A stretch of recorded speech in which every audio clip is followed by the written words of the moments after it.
is the problem that we've been trying to add more complexity when things are very, very simple to fill these deep human sides of us. Relationship exploded, business exploded or imploded. And then that was the deep dark descent that, again, as I mentioned, is like the journey into the innermost cave. If there was a common theme around why my business, my relationships, and my family stuff had all collapsed, it was who I was in relationship to my masculine was gone.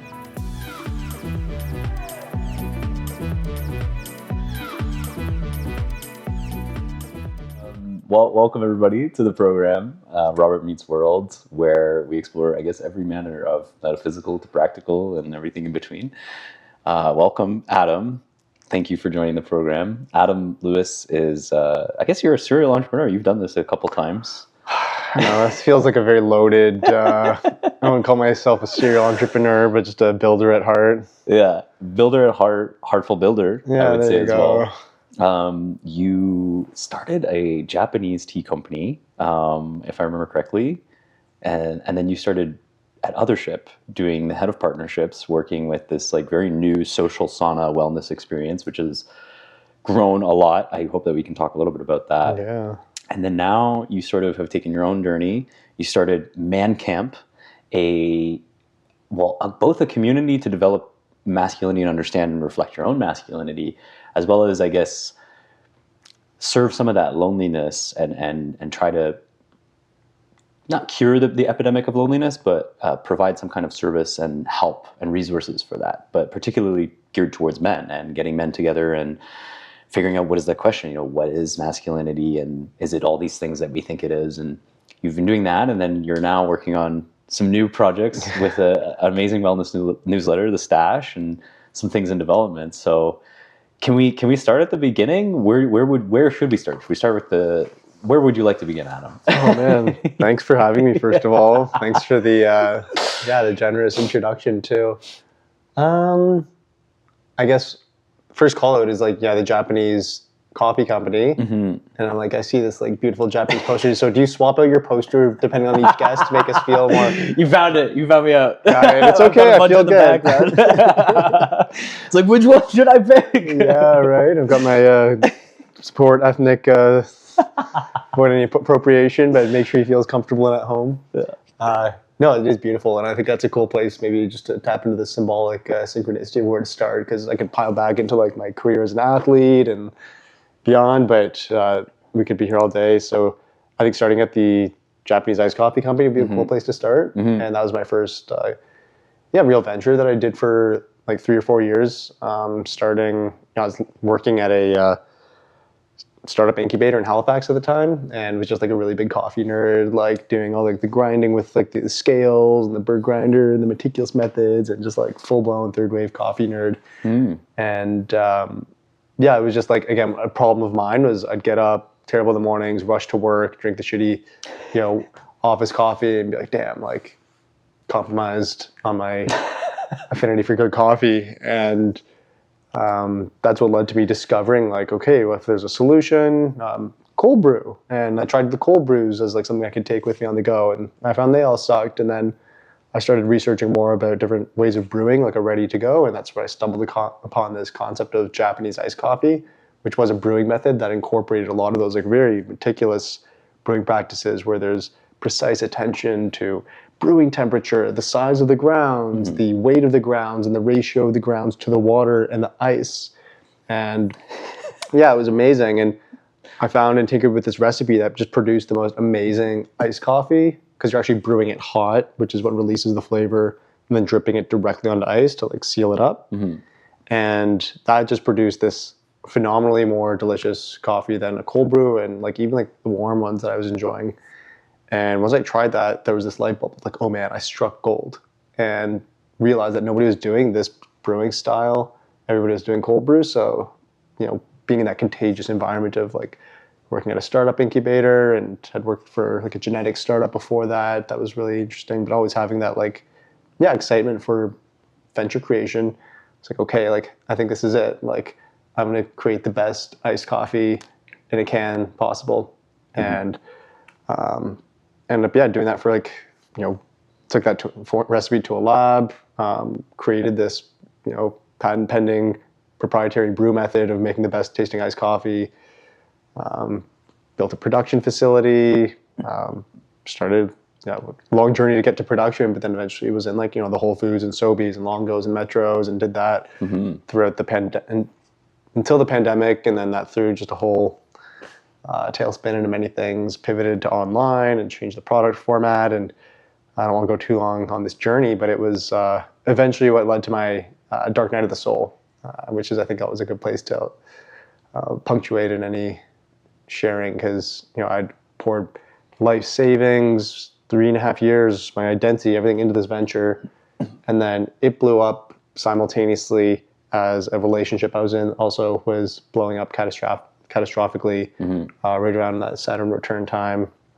and all of that also culminated with some family dynamics really getting all tumultuous and took me into my Dark Night of the Soul, which was failed relationship, failed venture, failure as a man, or who I thought I was. And that was then the hero's journey, that descent into the belly of the whale, where, it was still the hardest part, most challenging part of my life. But what then gave rise to everything that you alluded to, these more, colorful, celebratorial parts of my life, with Othership, with Mancamp, with what I'm working on now. Did you feel like the coffee company was your call to adventure? Because you sort of framed it in this hero's journey modality, and then you sort of went to the underworld. Yeah, how I look at the hero's journey now, it's a repeating pattern. So there's the micro journeys, and then there's the macro ones. So it was definitely a macro one that I was on, a longer cycle. That definitely was the journey itself. But then I'd say the more specific call to adventure happened in these micro moments, or at least more acute ones, where that was the life, that was the ordinary world I was in. But then the call to adventure was these, a trip to Costa Rica, where I actually just had this very intense awakening, and was oh, I no longer need coffee or caffeine. I've got just prana ripping through me. There's zero desire to even touch anything like that. So the call became this falling out of alignment with a journey I had so, passionately and I was just so committed to. So I was oh man, I'm no longer a coffee guy, but I can't depart from this. I have invested so much into it. Yeah, right? Yeah. I can't answer. I have to refuse this call. Yeah, wow. And also realizing that, it was just not in service. It was the world doesn't need more coffee. It was a very boyish little venture that was just me and my service to the world that I actually just want more coffee for. So I ignored that call, and the refusal of the call, as we know, is one of the signature 12 steps of the hero's journey, as Joseph Campbell's outlined. And the refusal of the call that was then met with the I guess it's what that part where it's not the refusal but the unforeseen force that you can't ignore. That was the descent. That was the chopping that took me into the underworld. You shortcut to the underworld, almost. We don't need a shortcut, but it was the after the refusal of the call, there might be the meeting of the mentor or the supernatural force that then leads to you're going down whether you like it or not, which was the force of the feminine, the force of the of what I think was just that's to me also the Saturn return, the collapse of the relationship to the previous ego and the formation of identity of self. That took me down, and which was a breakup, a very tragic breakup that just shattered me and took me to a point where I could no longer get out of bed. I was depressed. I was numbing with substances. I was just in the worst place I could have ever thought myself to be, where there was that deep awakening, follow this enlightened path. I was nah, I gotta keep doing this thing. Fell in love. Relationship exploded, business exploded or imploded. And then that was the deep dark descent that, again, as I mentioned, is the journey into the innermost cave. but that's also where the gold is. Mm-hmm. Once we slay the dragons and face the trials and met the mentors and the guides that help us find our way in and out of the cave. It's so hard to know what the call is, though. Like that's, I mean, maybe the truth is that it is easy to discern, but we fool ourselves or we get in the way of ourselves from being like, oh, this isn't actually, or give me more evidence or something like that, you know? Yeah, I think that's part of that process of attunement, where I think the call is always going to be there. It's just how tuned are we to listen to it? And then it's one thing to hear it, and then it's another to follow it. And for me, that attunement is, just having a very just intimate relationship with like my energy levels. It's like, do I feel clear? Do I have energy? Am I pursuing something to numb or to stimulate and distract? Because when we are in that, like, I believe we have these like energetic gradients, that what's called your dharma, or when you're on your right path, there isn't this need to, pull us off of it. It just feels very clear. And the call can come from, metaphor, symbol, like synchronicities. Like the universe has a very funny way of being, talking to us. So it's when we can feel and hear those calls, do we listen to them? And that was also what happened when what led to my departure from Othership was like rationally, it was like, didn't make any sense to do. Well-paying job, coolest company, amazing community I built. Like, well, before we go into that, let's talk about your entry into Othership. So first of all, what is Othership to you? It's to me, it's the best community movement and business that's come into my life and the life of, I think, thousands now in Toronto and New York and beyond through their immersive bathhouse experience, saunas, ice baths, incredible programming built in around emotional regulation, and then the complementary breathwork app available to anybody across the world that on the same theme of nervous system regulation, emotional regulation, is available through just like incredible high quality breathwork tracks paired with binaural beats, electronic music. I'm actually on it. I was going to say, yeah, you're on it. I got a few tracks there. Breathwork facilitation's another sort of little passion of mine. So it's, it was an incredible platform for me to lean into my passions and do a lot of even personal development, growth, and healing while building something that was doing the same for others. And did you just fall into this? I mean, at the time, some of the history or background behind this social bathhouse for the audience listening here is, I think it was Robbie and 4 other co-founders. They were building a tea house in the garage, and then they turned it into kind of a sauna / membership program. And they decided, I think it was growing quite a lot. And then they were like, maybe we should actually get a space. Let's lease a space and let's build something. So where in that journey of creating Othership did you come in? Because you came in for partnerships and community.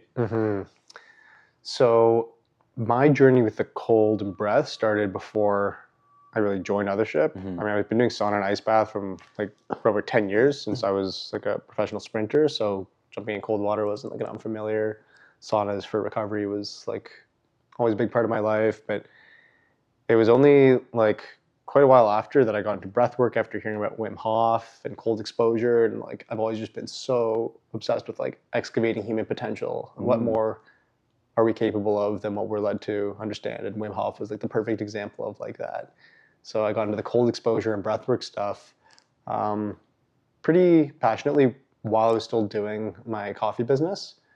And it was like that year I was doing regular breath in the morning. That winter, during the pandemic specifically, is when I got really into the cold practice, because I think many of us, there's like just this loss of sense of aliveness when we were confined to staying in our apartments all the time. And for me, that was, middle of the winter, I'm going to Woodbine Beach with my dog and I'm getting naked and jumping in the water. And after, feeling like that was a reasonable thing to do from studying Wim stuff, not just like,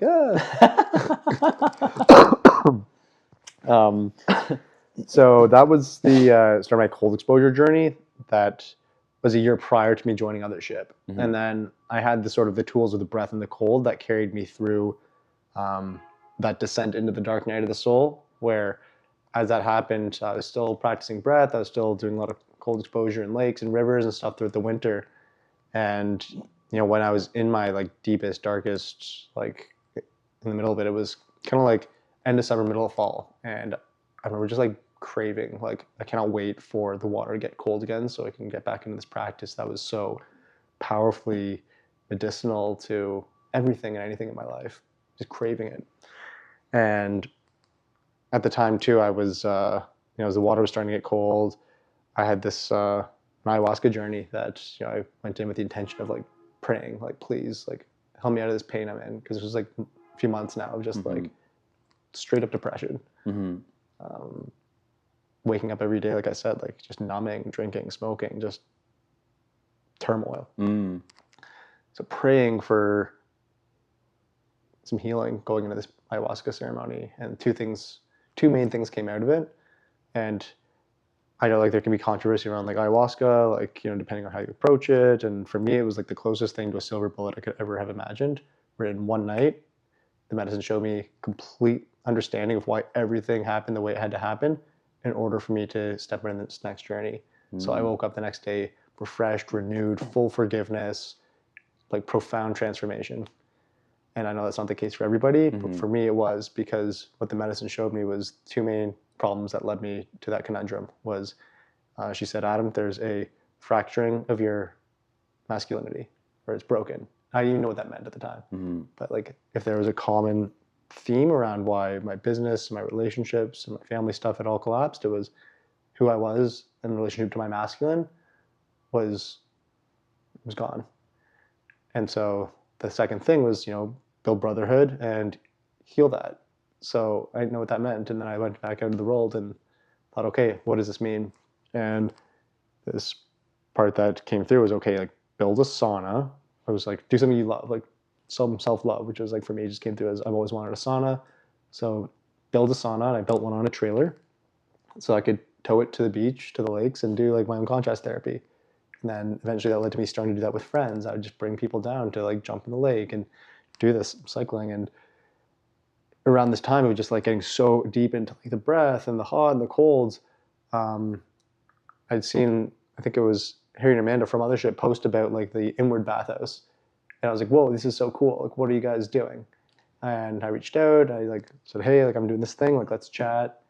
And this was, I think 3 or 4 months prior to them opening the Adelaide location. So at this point, they'd already had like this plan for like, Othership, immersive bathhouse experience opening up, based on the traction and success that they had seen with what was happening at Inward. So I reached out, we connected, like immediately like finishing each other's sentences, just fireworks out of the gate. And I was like, hey, listen, I've got like, years of experience as an entrepreneur. I'm just like good at doing a lot of things. Like, how can I get involved? And first threw my hat in when they were just like, hey, we need guides to help facilitate these classes that we're designing. Like, would you be interested? And I was like, you know what? I got nothing going on here. Like, sure.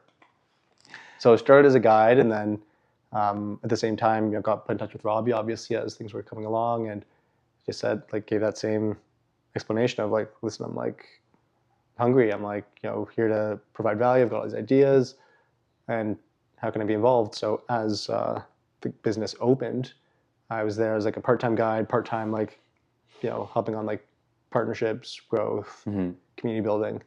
And it was this sort of like trial, first month of like test out, okay, like, are you like, can you actually add value? And it was just part-time, but actually working like 60, 70, 80 hours a week, just doing like come hell or high water, whatever I could do to help this business launch when they opened, as the pandemic ended at, as they lifted the restrictions February 1. So February 1 to the end of Feb was just like balls to the wall.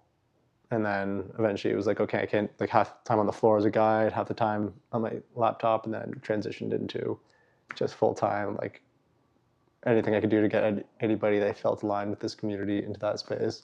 Now, were you still in a sort of lower place while you were doing this, or did that sense of meaning pull you out of that, What really pulled me out of that lower place was that ayahuasca ceremony in like, I think it was October, that then it was like November, December that I was doing these like hot and cold experiences with other people that was like so healing for me, and Got like it. showing me that there's so much power in this, unity of breath, of hot, of cold, of community. Mm-hmm.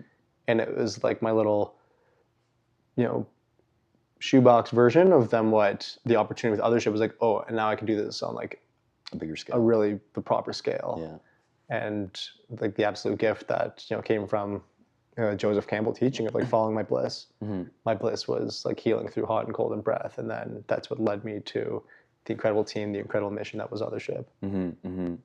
And then you mentioned this like 60, 70 hour, and I'm sort of curious because like today I feel like I want to challenge that more, like this idea that like working the more hours is necessarily more productive. I guess like what's your perspective on this? When you were in that experience, was that just you showed up and you were just happy in the blissful perspective, or is it like I guess a lot of entrepreneurs, they make it sound as like it's just this grind of like completely miserable. That's what I kind of hear when I hear this, like hours, or I was working all these hours and that kind of thing. Yeah, I mean, you're touching on a very awesome topic of like, yeah, it's like hustle culture and like burnout culture and this. I know you've also the Burnout Society, that book that you've mentioned. This captures it all really beautifully.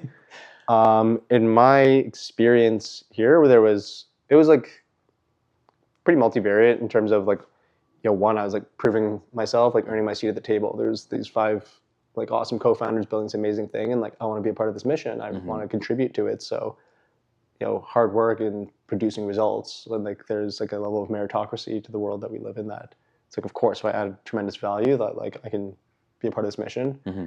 I had $60,000 in like debt to pay off from dissolving my previous business that I didn't want to file for bankruptcy, so I just ate up that SIBA loan and saved up to pay it off in the 2 years that I had. So there was a lot of like financial motivation, so call it like there's the mission motivation, there was the debt motivation, and then there was just like the sheer passion of like this thing that was healing me and that was like so meaningful to me in terms of bringing people into amazing hot and cold experiences.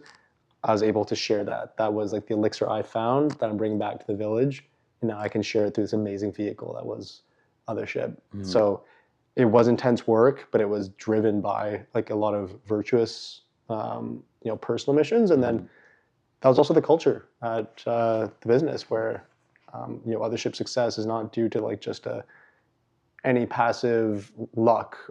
The culture around like doing excellent work is in the DNA of that business. So that's where I was so grateful for the opportunity to learn how to be like a far sharper contributor to this world than I previously had been, having had the opportunity to work with Robbie.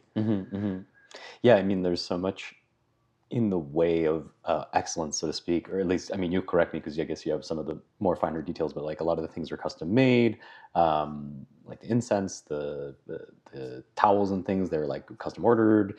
The soap is custom made. All these things, which are subtle things that you don't necessarily realize, right? And you're like, oh, that's quite interesting. I mean, there's a strategic side of why that makes sense.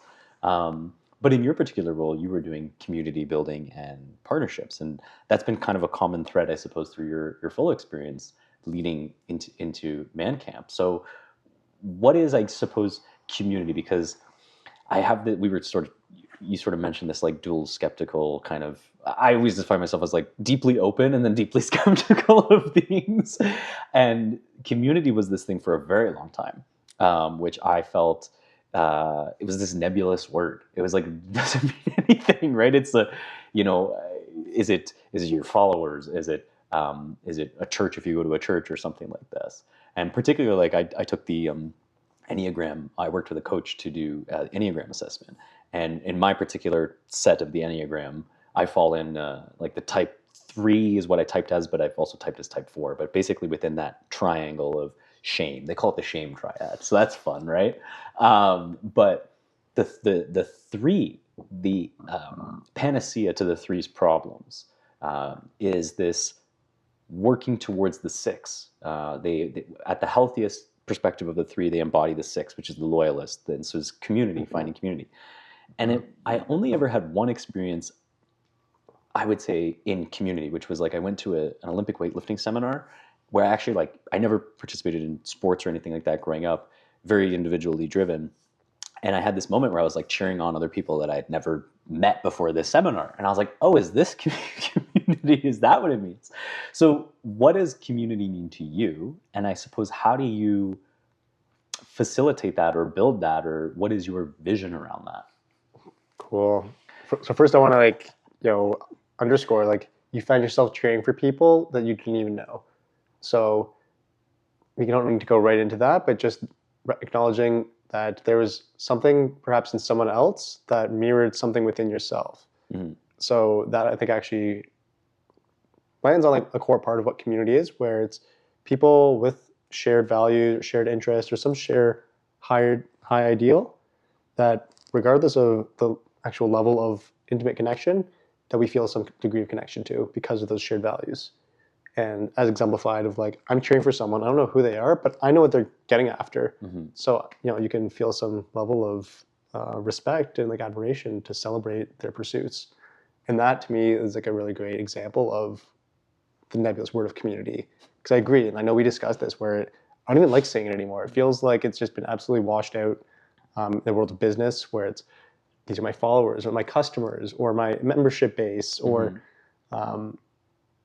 just really diluting the sacredness of a community, because really it's, to me, almost an extension of a tribe. If we think back to our more primordial origins of, it's the people that we are surrounded by with different degrees of intimacy and closeness, but those people that do share something of high value to us, whether it is the goals we're pursuing, our lifestyle, our your religious faith, or there's so many different ways to paint it. Mm-hmm. So that's where, to me, community as we define it is, if we move away from community, think of it as a culture, or think of it as a tribe, where, you think of a community center, people congregate, it's there's some shared values, but a culture where it gets more juicy of what are the unseen forces that connect these people, that produce emergent behaviors, that isn't controlled like a society or a municipality, but has its own organic nature.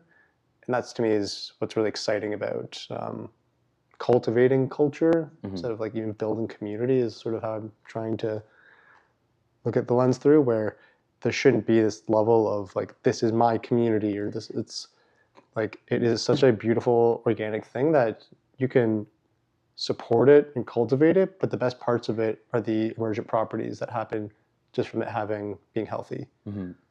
But I suppose there's a different side of it, because I think about company culture, for example, and I guess there are some modalities where you are trying to mold things, right? You're you just keep repeating the same thing over and over again, and it will eventually codify, I suppose, subconsciously. But within these, I guess you mentioned these unseen forces. I guess that's also where I become a little bit skeptical, right? I'm what are the intents of those forces that are kind of implicating onto the community? So I guess, how do you think about that? And I understand, I think I understand what you're saying, where you're it's sort of you're giving birth to this new organism. Yeah, an example for an unseen force, it's the power of ritual. So if we move to the context of Othership, the ritual being, at some point during the week, I'm going to do this hot and cold experience that is helping me connect to my emotions deeper. As a process of me connecting to my emotions deeper, I connect to myself deeper, and more authentic versions of myself can emerge. And then the emergent product is, if you do that, I do that, we have a deeper relationship, and then, maybe now we're actually doing other things together, or maybe we just feel a bit less lonely. And that's what creates, this affinity for it. The community is what gave rise to this new emergent relationship, and it was that ritual that we participated in.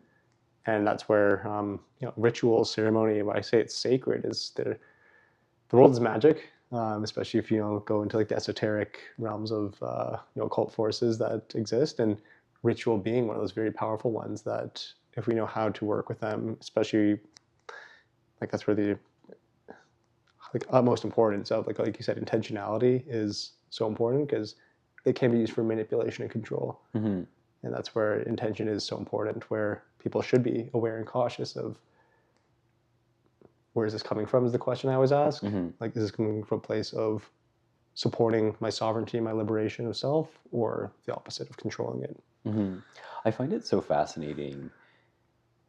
I feel there's so many, we can't escape our like primal origins, so to speak, right? Like you've mentioned so many of these words: tribe, ritual, ceremony, all these things. And it's fascinating because these are the things that touch our human existence.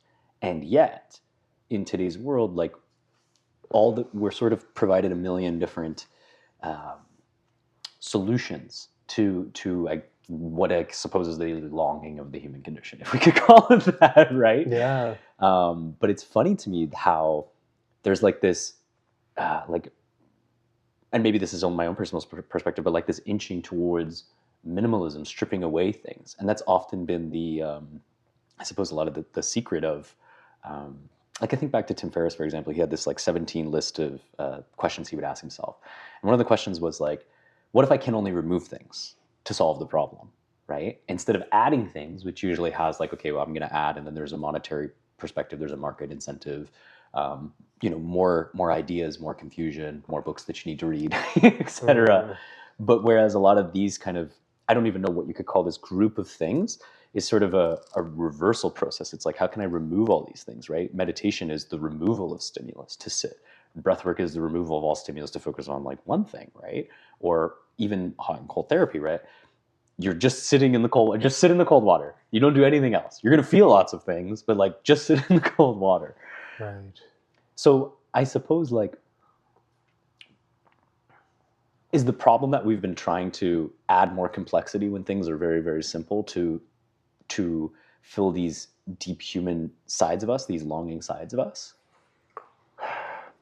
Is it us that's doing that, or is it the influencing forces that are suggesting that we need to be adding more? I mean, that's in some sense advertising, right? Like advertising tells you that you need to, You're not enough, Yeah. so you need this to be like, that's the treadmill we're put on, right?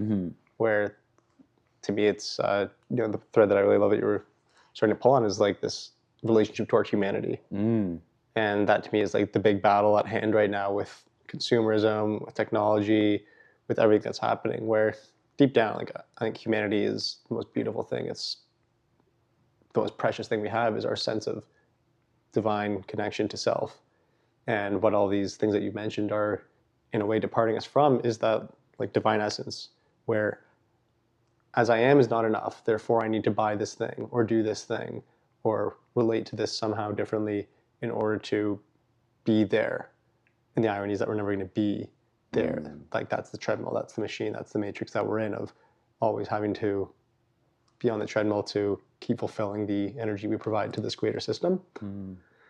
So that's where what you speak to on minimalism is also interesting, where there is, the side of like meditation, breathwork, these practices to strip away that clutter, to return to a sense of wholeness. That's like everything we need, we already are.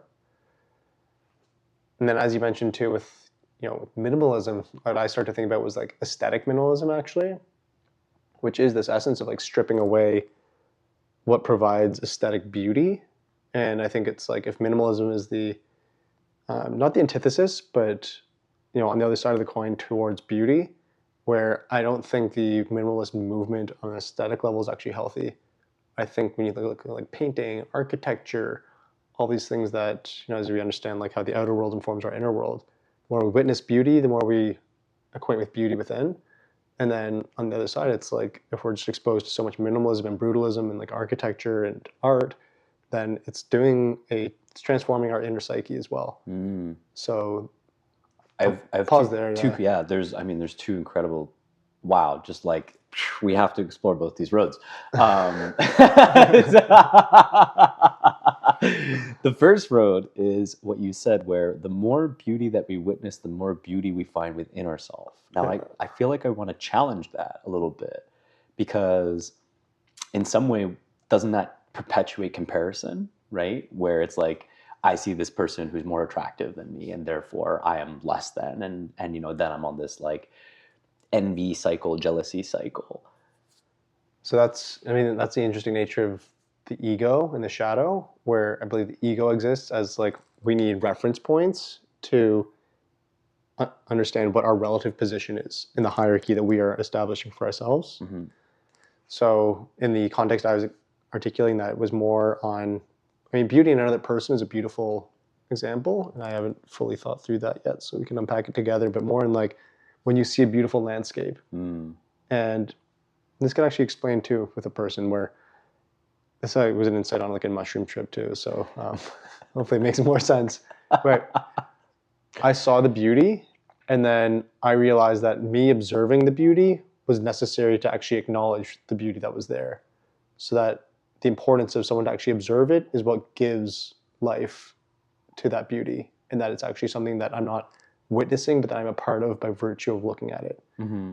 It's sort of like the perspective that reality is neutral, yet we have this window that we view it through and we label as positive, negative in that sense. And in your particular example, it's like the observer itself has to be part of the experience. They are, in one sense, the same experience because they are creating the emergent property of beauty. Correct. Is that okay? The emergent property, or just like the nature of that which is, and it's really, again, like the ego part that's saying I'm separate from it, therefore I need to understand how beautiful am I relative to it, versus acknowledging that is beauty that exists. Me observing it is also being a part of it. So your beauty is mine as well, as it's all of ours. And I'm just there to give it acknowledgement, which is also, I mean, that's the beauty's in the eye of the beholder type of. Yeah. But then you also said, and I find this really fascinating because, you know, the brutalism architecture, we're filming this in Toronto. Toronto is very gray. And I was thinking about this because I was in Colombia recently. I was like, wow, I really like trees. I like nature. And yet I'm in this concrete jungle, right? And it's making me sad, I think. I think the gray sky is making me sad, all these things. So there is this formation of, I guess, and maybe that's another unseen force that's changing our own internal, like we have this, well, maybe I should speak for myself, where it's this perspective, it's like, I'm the problem, or all these things are like, you know, I need to fix myself, or all this kind of stuff, when really it's like the environment is influencing us and we might not even be aware. It's like, I'm trying to think of a good example, but like you're angry that everybody keeps calling you green, even though, no, that's not a good example. It's like, you can't see what is actually changing and influencing you, and you're frustrated even though you don't have awareness of it. Yeah. So, I mean, it's amazing to have that contrast of like, I think everybody feels that when they're like in nature, again, those like environments that are conducive to our original state versus these very artificial manufactured ones. It's like, I'm far from home. So that's like this departure from our origin, and like a little kid when they're not home or with their mom and dad, it's like there's inner angst, and being in these very unnatural environments, I think produces that on a subtle level, but very real in terms of like the neuroses that emerge as a result. And you know, one thing that came through, it's like you're talking about like the Hermetic principle of correspondence, and you know, as above, so below. So as above being like the outer world that's informing our inner world, the inner world's informing our outer world, that dual nature relationship that they have.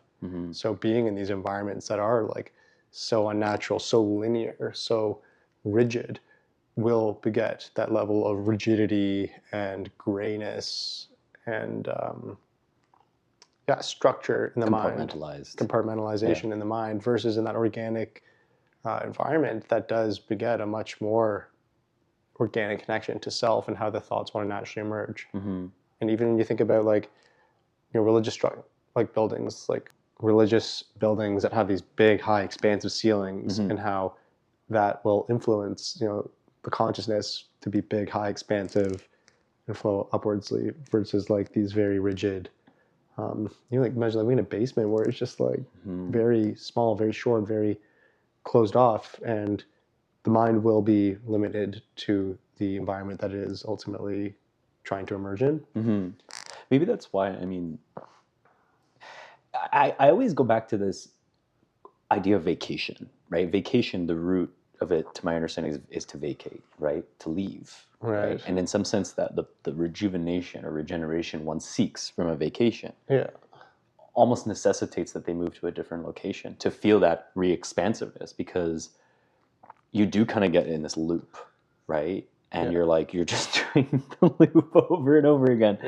And without kind of jarring, I mean, and Han talks about this in Burnout Society, where the human being is only differentiated in its capacity to interrupt and reflect and introspect, whereas the machine just continues to compute. It gets the next instruction. Yes, and that pattern interrupt that a vacation serves as is also, I mean, it's available to take a vacation like without actually leaving, but even with like rearranging your home or doing something that breaks the pattern of what I think is the way that our environments do inform us is everything's a little trigger.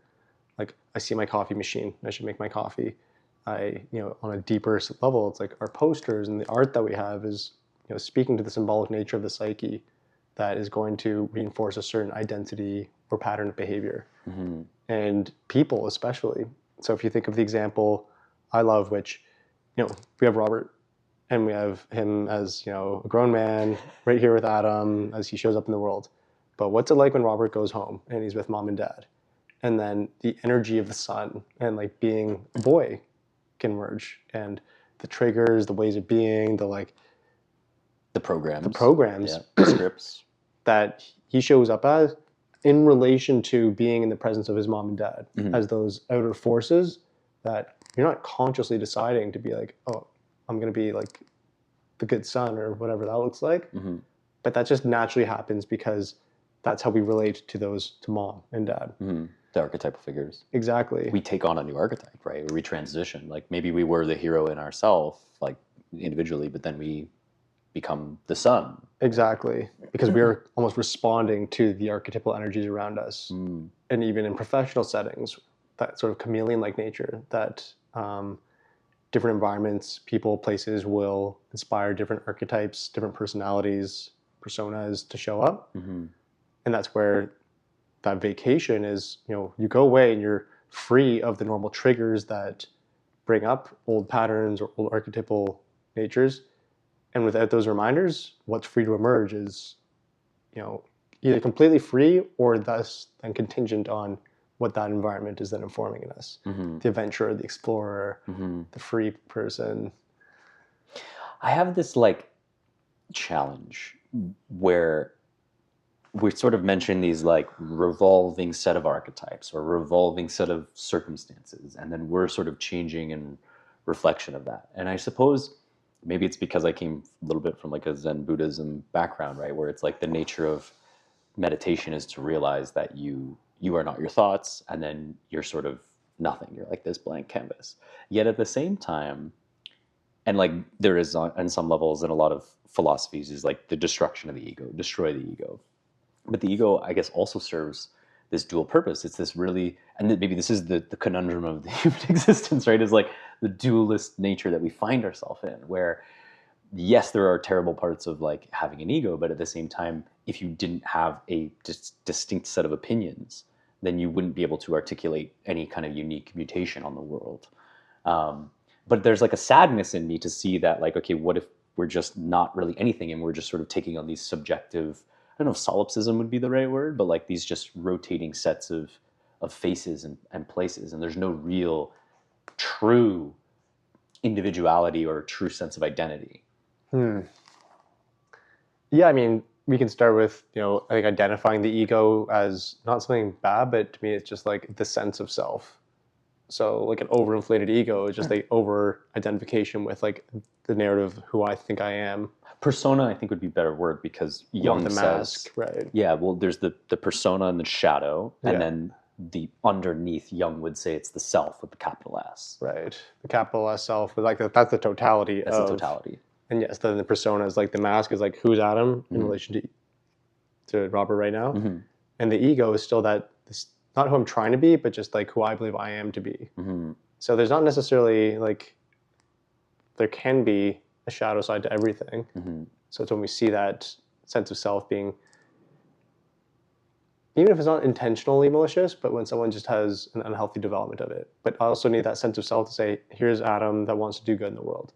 And in order to be able to do that, I need to be able to stand firmly in my ground and say who I am relative to the rest of the world, irreverently to what other opinions or forces are going to try and tell me otherwise. And so you think that definition, I guess, like it does provide a value, because I just always go back to this thing where I'm like, is the purpose of our life to kind of like eliminate our sense of ego, right? Is that how we find the bliss Is that how we find? And maybe that. I think it's a yoga. I don't think it's an elimination of the ego, but I think it's like, how can we attune? Like, this is what Joseph Campbell also says, but it's like match our nature with nature, and with nature being like the archetypal energies, the dharma that wants us to live out, that outer forces might distract us from, but why that emptying to find what that alignment with nature is, that life path, that journey that we go on. So I do believe we all have these personal myths that are being lived out, these stories that we should be playing out, but it takes that emptiness that attunement to find what that story is. And that's where like a meditation practice can be so important. And where for me it is that energetic attunement, when I feel like I'm waking up and I have energy and I'm inspired and following my bliss, as Joseph Campbell puts it, versus getting up and like, when you're depressed or when you're lethargic because frustrated. It's like, you think of frustration as like a stress, as an energy that's not moving. And like, think about being in traffic on the 401. Right? It's like, that's frustration because the energy that should be moving is not moving. And that's like a great metaphor for life, where we are just vessels of energy trying to move, and that should be moving freely, but we can only do so when the energy channel is clear or when we're on that right path. Yeah, and even to kind of ground, I guess, this, because again, I think energy can be ambiguous, but it's like a sense of, like Schopenhauer said, the will, right? It's like we have this internal sense of will, but that is in some sense of energy, right? It's like action. I see this. I mean, we are goal-directed creatures, right? So you have a goal and you move towards that goal. And frustration is the tension and obstacle which impedes moving from the state where you are to where you want to go, in some sense. But you mentioned personal myth, and I want to get back to yours, right? Because we were at Othership. You're building these communities. You're building these partnerships with external partners, I suppose. And then Adam decides to leave. Yeah, way to bring it all back. Yeah, man. And like, what's so fascinating, because like that attunement to energy was what led to it. Whereas like, it almost happened overnight, where I just felt like my soul left my body and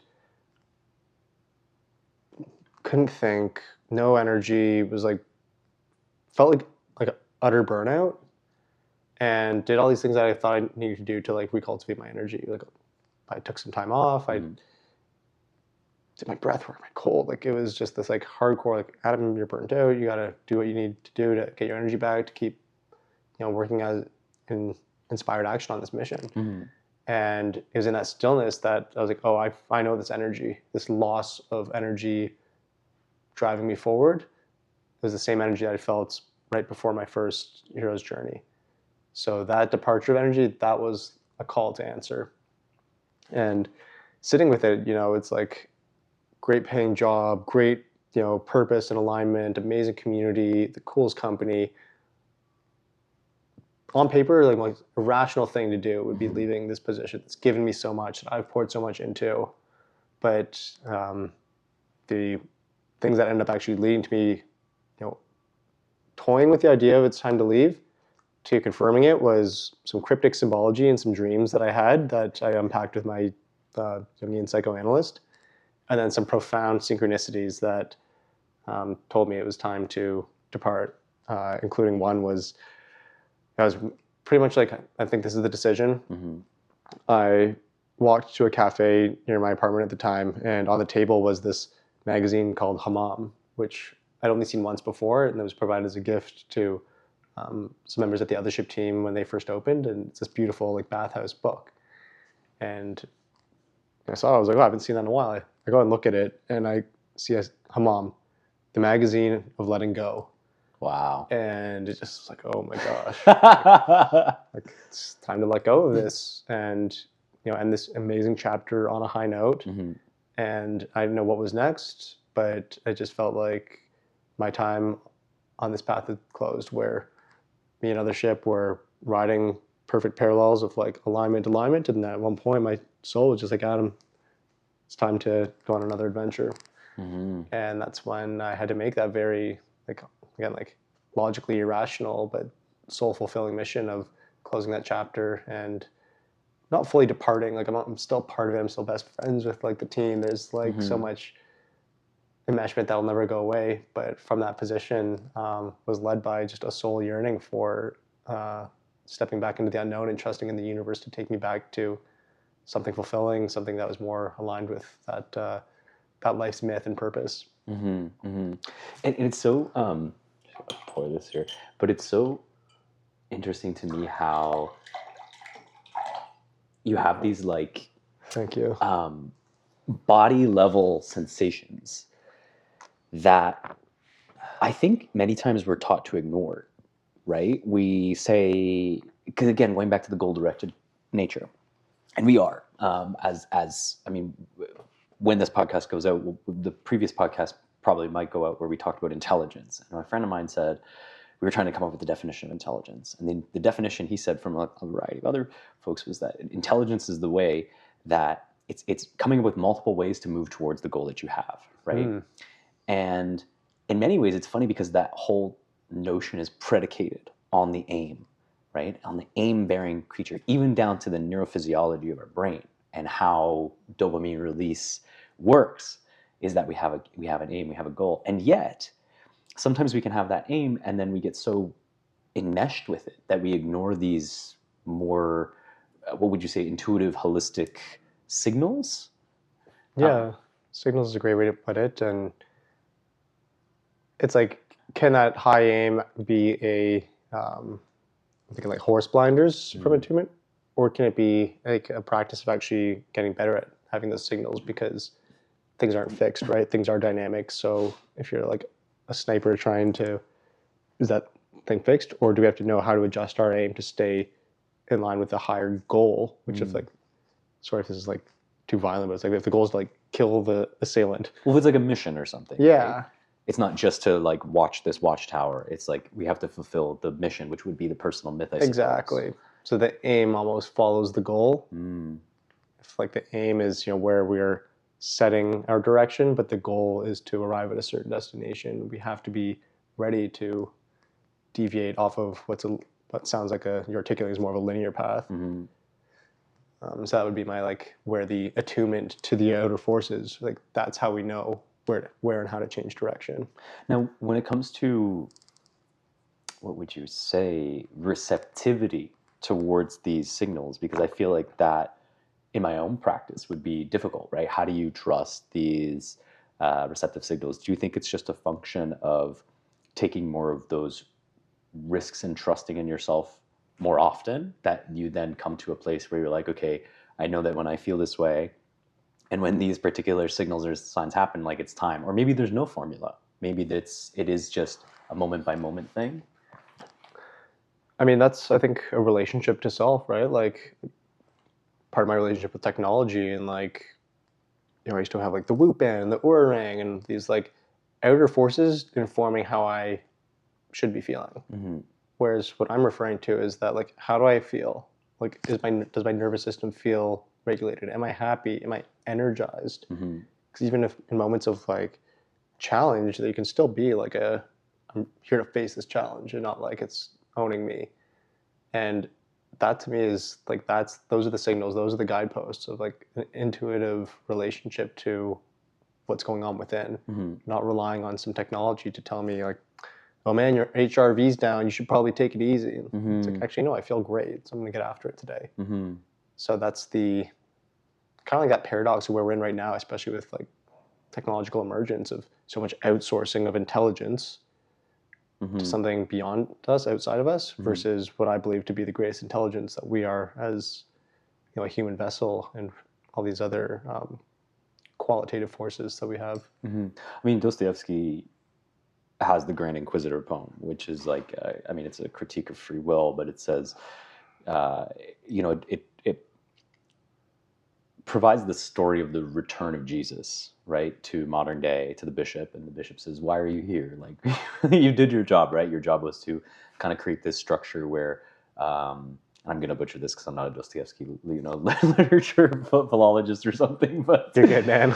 It was the essence of what I took from the Grand Inquisitor was like that this challenge of free will, right? The challenge of the capacity to decide, and it was sort of a critique of that. It was saying we can't actually have it. It said, they will, no matter what happens, they will always throw their, free will at our feet, right? Because they want to be fed. They want to be, and maybe the feeding in the sense is a sense of security, a sense of knowingness, certainty, because these are what would you say, the nutrients of the sense of ego and self, right? It comes down to this basic quality of security, survival, right? In a world, or a factual, at least if this was Krishnamurti saying, it would be factually insecure.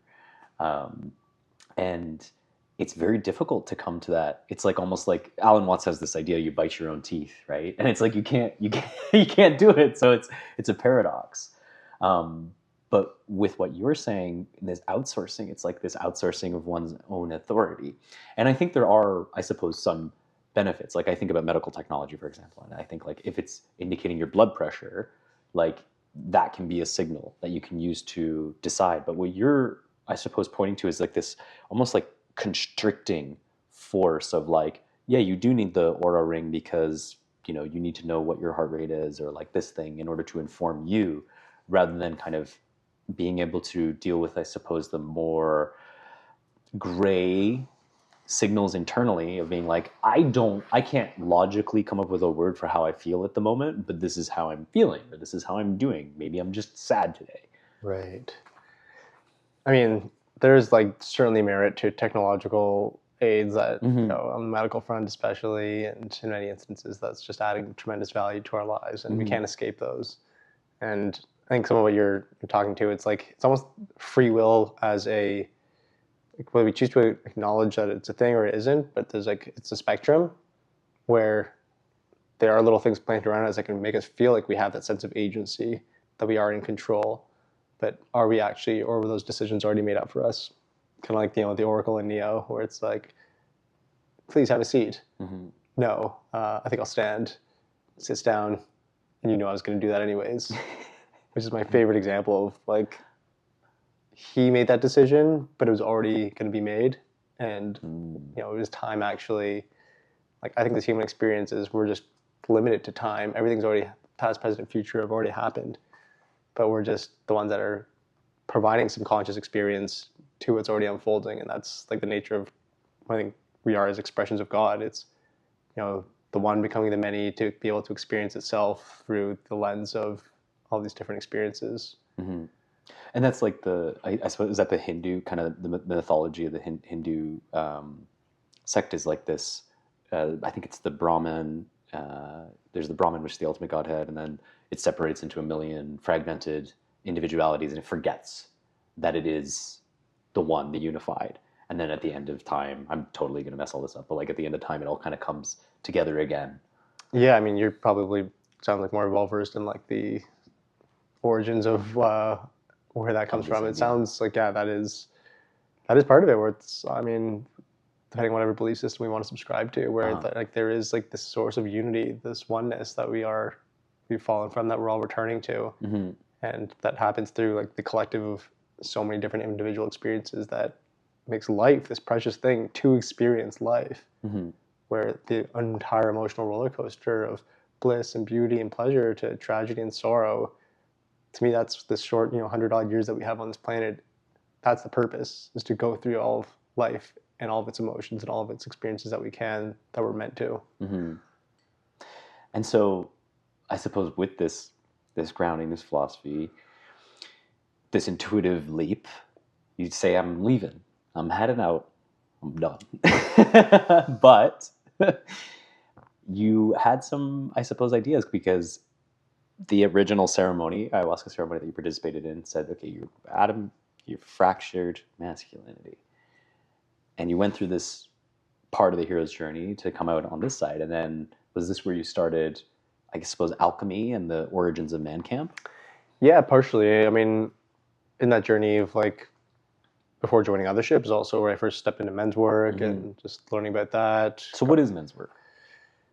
That's another great nebulous one. Like, I think it's just like, it is that process of, men or an individual man to start to lean deeper in what his masculinity, his relationship to his masculinity is, and best done through group work, where it's not just me intellectualizing and reading and meditating on it. It's being out there and sharpening against other men, and the masculine as an energy that we steward.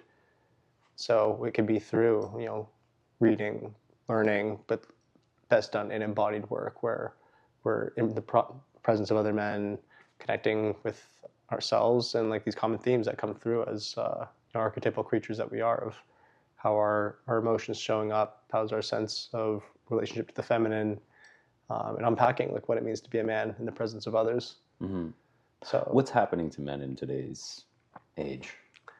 I mean, a lot of things, and there's certainly the war on masculinity that's very present and prevalent. That comes from a societal projection of the toxic masculinity narrative, of that masculinity is this toxic energy that leads to oppression and control and betrayal and all these things that are very real in the context of what masculinity looks like in its toxic form. That unfortunately gets, or seems to be getting, more spotlight than the other side of the coin, which is what healthy, embodied, mature masculinity looks like when a man is actually connected to the divine essence of that energy in its mature, initiated form. Can we just do like a spread card of like some examples of the archetypes of, because there's like the boyish masculinity. I mean, there's the book, I can't remember the author, The King, the Warrior, Magician, Lover. Yeah, Douglas Gillette, Robert Moore. Right. These are archetypes of what masculinity can represent. So would you be able to give like a quick spread card of, obviously we have the, I use the word toxic, but I guess it's like the non-functional form of masculinity, which is like the shadow side. the shadow side. So across that spread, if we have those 4 key archetypes, the King, Warrior, Magician, Lover, there's a triad of each of those, and then there's the boy version of each of those. So the boy version of the king may be like the needy, like the high chair tyrant, they call him. So think of like the Joffrey of, I'm telling people what to do, but it's all in service to me. Prior to the initiation into the mature king, which is, the world's not here to serve me, I'm here to serve it and provide to it. And just to provide an example, like I'm reminded of Lord of the Rings, Yeah. right? And like Aragorn Exactly. would be an example of the mature king. Exactly. Whereas the previous king of Gondor, I don't remember what his name was, but he was the one who enslaved Pippin or Merry, I can't remember which one. And he was like, everything was to serve me. Exactly. And that's, that's the Shadow King, right? Where it is the use of power for either malicious intent or for self-service. Like a Donald Trump might be like, I don't really care to have an opinion on him or not, but it's just like someone that's using power either for more control or for an individual agenda. So I hate that he's Trump, because I don't like bring that energy in of like whether you like him or not, and try to think of any other example of like where someone's in a place of power and using it for, like, in my opinion, leadership and power is there to liberate and provide sovereignty, not to take that away. So that's what the king represents. And then, so to recap on the king, there's the shadow side of the king, there's the boy king, and then there's the mature, healthy king in his fullness. And then you also have the same for the warrior, right? Where you have the warrior that's there, he's sharp, he's action-oriented, he's protecting, he's using strength, he's using force, but it's all in service to something greater than himself. Whereas the shadow side of that could be using that warrior energy for hurt, for harm, for inflicting pain upon others, using that ability to create forceful action in a way that's not conducive to the collective. And then in the boy format of that is reckless use of energy, where there's just an uncontrolled, uncontained use of energy that may be, erratic behavior, erratic emotions, pursuing things impulsively. Well, even couldn't like violent gangs, for example, be an example of the embodiment of that? I mean, Exactly. It's interesting, I suppose, that there is I mean, if you were to reference Campbell or Young, I mean, I think they would probably presuppose that there is a necessary direction of this. Like it just happens like that. You have to find these archetypal embodiments somewhere, whether it's the king, warrior, magician, and you'll find it according to your own self-development. And I suppose like violent gangs provide. So we find them or they find us. Yeah. We find the channels, the corridors that are conducive to these energies that seek to live through us. So that gang might be that activation for that, that need for like a tribal association, but then it's activating that archetype far more predominantly than where other archetypes may be present. And then to like finish the spread, we have, the lover, which in its young form might be like over attachment to the mother, especially, or to the feminine, not knowing how to relate properly to being its the creative energy as well. In the mature form, the lover is like the romantic, the creative, the artist, like the way that creativity, love, and eros and other forms of connection can healthily flow through us. But then there's also obviously like the shadow side of like not stewarding that loving energy in a way that can be reckless, that can be, especially as it relates to sexuality and connection, where there can be this improper use of, which then they're all connected, right? These archetypes, because that manipulative side actually is far more present in the magician archetype, where there's like, think of Loki as a perfect example, where there's genius, there's creativity, there's wizardry, but on the shadow side, it can be used manipulatively, which again is like not courting would be the opposite way to that manipulative nature of using integrity, authority, a sense of connection of creative genius, but in integrity and in a way that's conducive to whatever that mission is. So these were that's the spread. Yeah, that's the sort of spread, just to provide some, because I feel like it's important to go into that, because there is, I think, even just like the idea of like masculinity itself is like, it's nebulous, right? When you just say that, what does it mean? And there has obviously been books written on this perspective of like, okay, well, let's fragment this thing, let's map this thing, and like there is, because it is dual, we live in a dual world, there is good and then there is for ill. And so I just sort of want to like provide that, because not everybody has read The King, Warrior, Magician as well. Yeah. But you were working through these I guess ideas intellectually, and you felt, okay, well, it needs to be embodied in a physical, present, around other people scenario. Exactly. And that's what, a lot of my journey with it was learning and working through those individually, and then doing men's containers with other men, but not necessarily leaning too deep into those. And yeah, definitely had like this kind of getting to a place where like I feel really comfortable with like my masculinity, my relationships with men and women, like the foundation that was created from just addressing like that this is an area of self-development, where it's like we look after our mental health or physical well-being, and like it's like almost like my masculine health of like my sense of like who am I as a man provided this like tremendous foundation for the rest of life to be built upon. And yeah, I've just always continued that with like how I could cultivate deeper relationships with men, doing camping trips with guys, and what ultimately led to the first kind of creative project after Othership, where I didn't know what I wanted to do, but in that similar nature of how I just followed myself into the hot and cold world with the sauna and the jumping in the lake that turned into Othership, is that need, that gap that I felt was this absence of just like richer, more modern, and immersive, thank you, like forms of men's containers that didn't feel like super sterile, like an AA meeting, where it's just like a bunch of guys sitting in a gymnasium in chairs. And that's what inspired the men's alchemy groups that I started for just a more contemporary men's circle that felt more relatable to myself and I think the modern man. And again, that was just that same process of, I think it's like the archetype of the wounded healer, right? It's like we find a medicine that works for us and we want to share that with the world, because we are very much similar, especially in the context of the, like I was talking about the masculine wound, the war on masculine that's happening, that we don't heal as individuals, we do heal in brotherhood. We feel, well, I think it's, it's Nietzsche said, there is the herd instinct within us. There is this sense of the animal nature that we can't escape. If I bring a Darwinian evolutionary framework to it, I say something like the growth and development of our neocortex served for the possibility to develop greater strategic thinking, which is ultimately greater social cohesion, right? Vis-a-vis, you could say a lot of the stories and narratives we came up were methods of gluing together the tribe better.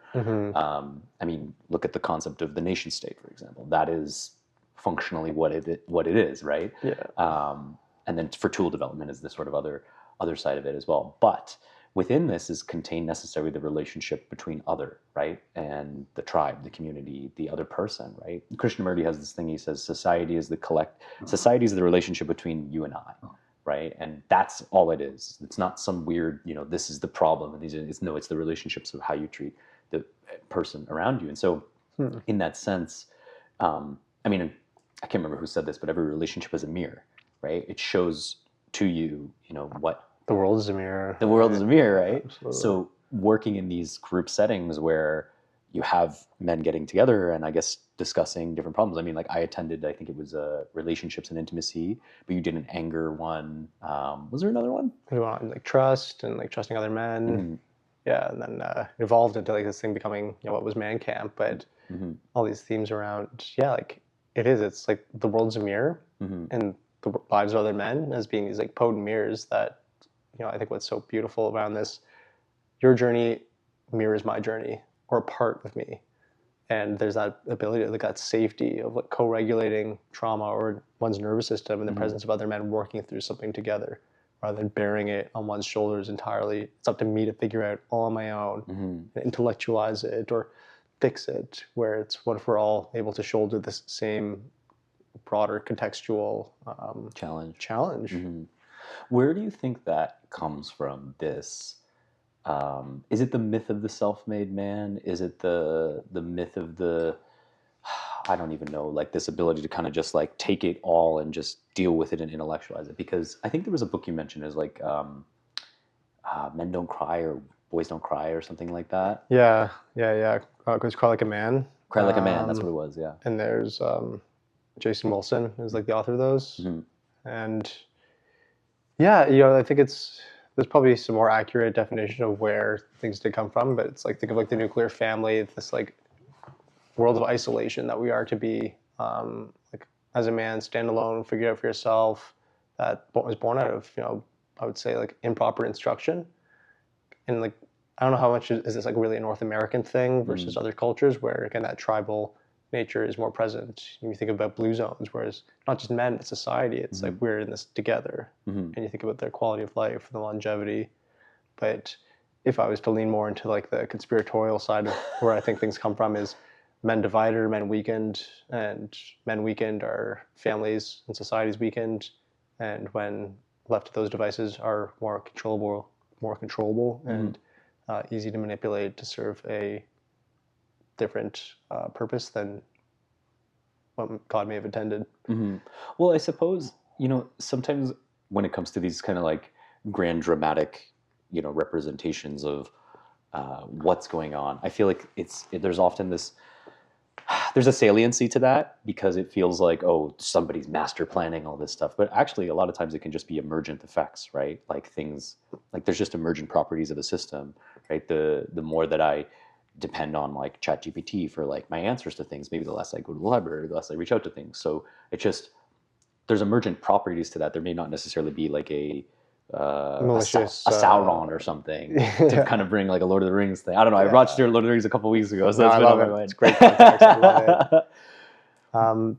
And yeah, it's like you can almost think of this like whether there is some independent or group that's maliciously producing this emergent outcome that is men out of their full embodiment. That doesn't negate the necessity for repair, especially when we're living amongst what the tragedies are with men departed from this sense of wholeness. We have the toxic masculinity part. We also have the fertility crisis. We have the testosterone crisis where men weakened and out of their natural essence as men is something that's going to produce a lot of byproducts that we're seeing with the testosterone is a great example where we've been taught that like steroids, testosterone makes men more aggressive and then they're going to be more violent.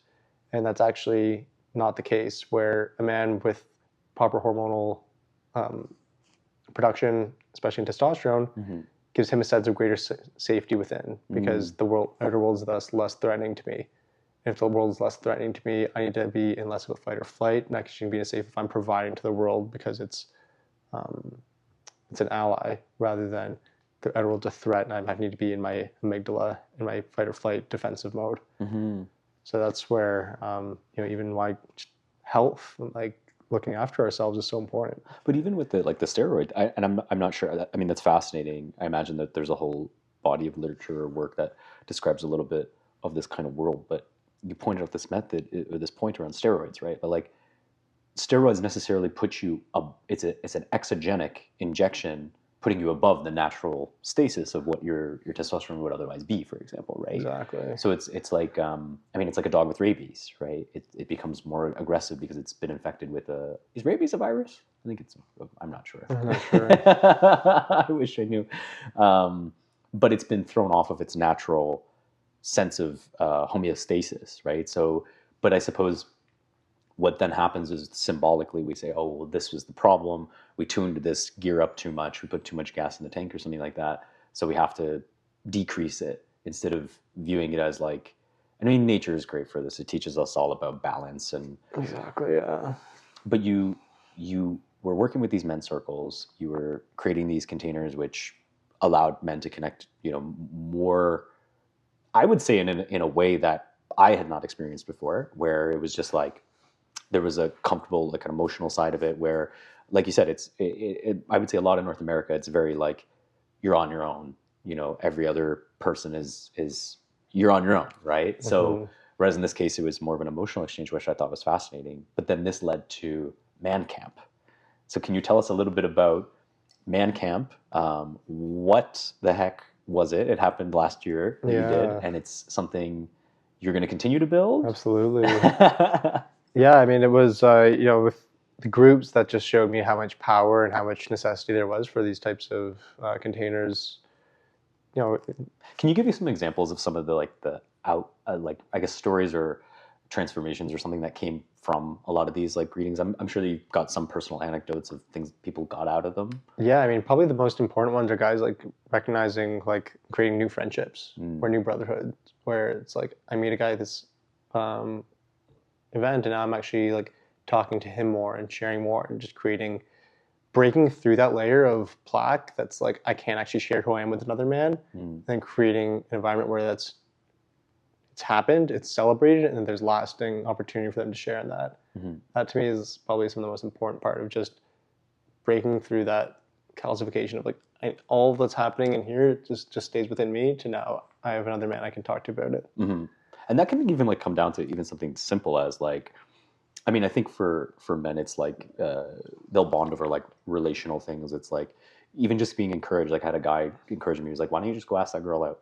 Yeah. Like, why don't you do something?" And it's like having that kind of like, oh, okay, like somebody else is here. It wasn't up to you to figure that out. Yeah. Someone was able to just give you that bit of confidence. And sometimes that's all it takes is that support, that it's not just up to me to figure this out alone. Like I am supported. And that whether I win or fail, like people are encouraging me. And that's like the amazing potency of brotherhood, where we're removing this part of this healing part is we're not in competition, we're in collaboration in a world that's told us to be overly competitive, which is that very boyish, insecure place to operate from versus that competitive, that collaborative, abundant nature that there's plenty around for us all to thrive into when we support one another. Yeah.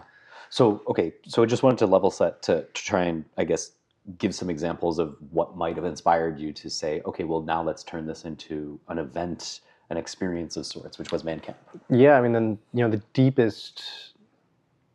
of the deepest, at least, experiences I had was just, these men's camping trips that I would do, where it's like me, 8 buddies, we're all out in Algonquin Park, us versus the elements, has all of its trials and tribulations and triumphs of battling nature and being together and playing. And returning from one of my trips, doing that and landing at my family farm and just feeling so vital, so recharged on all levels, and being, oh man, like I cracked the code. Like this is the ultimate.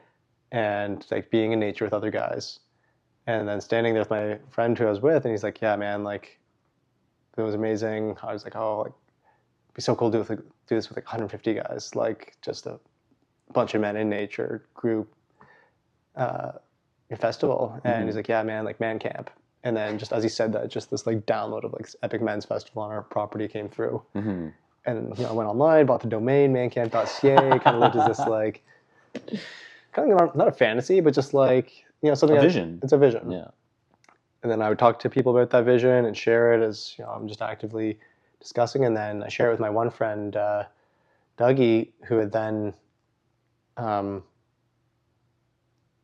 I think it was like, talking to like another friend of mine that I'd met like very like briefly in passing, Rawa. He said, oh, like Rawa's also like had an idea for doing something like this. You guys should connect. So we jumped on the phone, started chatting about it, finishing each other's sentences. Like both got hit with the same download of like, yes, we need to have a men's festival. And that was in April of last year that we first started chatting about it. And neither of us have like done this before, but both just had this mission that felt like we were handed to bring to life, which was this celebration of masculinity festival called Mancamp that we ended up doing at our farm last September. That was first time for both of us, but was just a resounding success, not just from it being sold out, but the level of transformation and impact that it had on the men that were there, and the ripple effect that ended up happening beyond it from what was an incredible like weekend.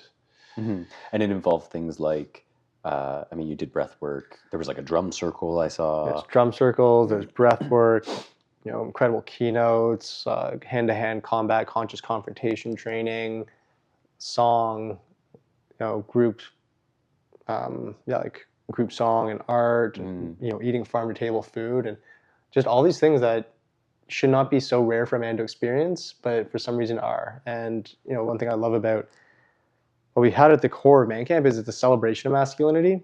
That a lot of like the narrative around like men's work and the war on masculinity, there's this like, I don't call it like a victim energy, but there's this like that can emerge where it's like, oh, there's all these issues like poor man, or like woe is me, and there's but what are we gonna do about it? And the energy of celebration is not like a victim. It's like, oh, it's a fuck yeah, like it's awesome being an embodied man, and we're going to celebrate that to the moon and beyond, because that's an energy that's contagious. That's an energy that's powerful. It's one that people want to be a part of. And that was infused in the entire weekend from start to finish. And I think it's so much of what produced the transformations that happened. Examples of men going back, and one guy told us that he went and took his father to therapy for the first time, and the ripple effect that then had with his sister reaching out to me saying, Adam, like, thank you, like because of this my whole family unit is now going through this upheaval of transformation and healing that we never thought would have been possible. Another man shows up back at home energetically so much more in his power, and his daughter starts treating him differently and with more respect, and then she ends up breaking up with this toxic boyfriend because she said, now I see what an example of a strong embodied man should be, and that guy wasn't it. Tons of examples like that where it just shows like the power of that's again the mission. The aim was wavering of like all these different experiences, but the mission and then the impacts that happen after when you get a bunch of men together in nature with a lot of intentionality behind something like that. Yeah, I find it. I find it personally fascinating. I was watching a David Attenborough documentary about nature, and it said something to the effect that I think it was one of the forests, the moisture content and the rising moisture from the humidity, I suppose, of the forest causes rain clouds to form that then migrate over the deserts or the Serengeti or something like that, and then rain down upon it.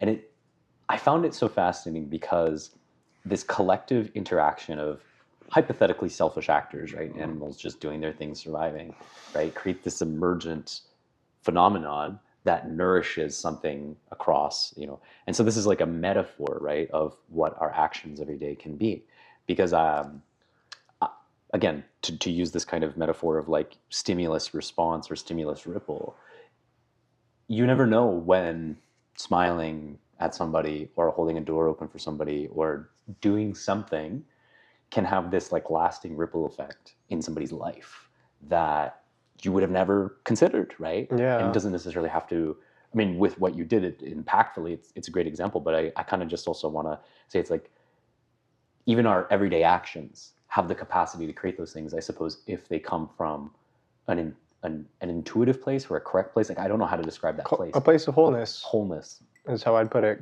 Because are people doing things out of kindness because it was like a transaction where like I do this for you, do this for me, or even if it's like feels selfless, where it's like law of karma is going to, or is it coming from a place of wholeness, being the world is a part of me, the way I treat the outer world is the way I treat myself, and it just feels good to be participating, contributing wholly in that context. Because one thing I think about it, it's like, there's no such thing as a selfish act. We're always doing things that are going to be in support of a favorable brain state. So at the end of the day, everything we do is for us.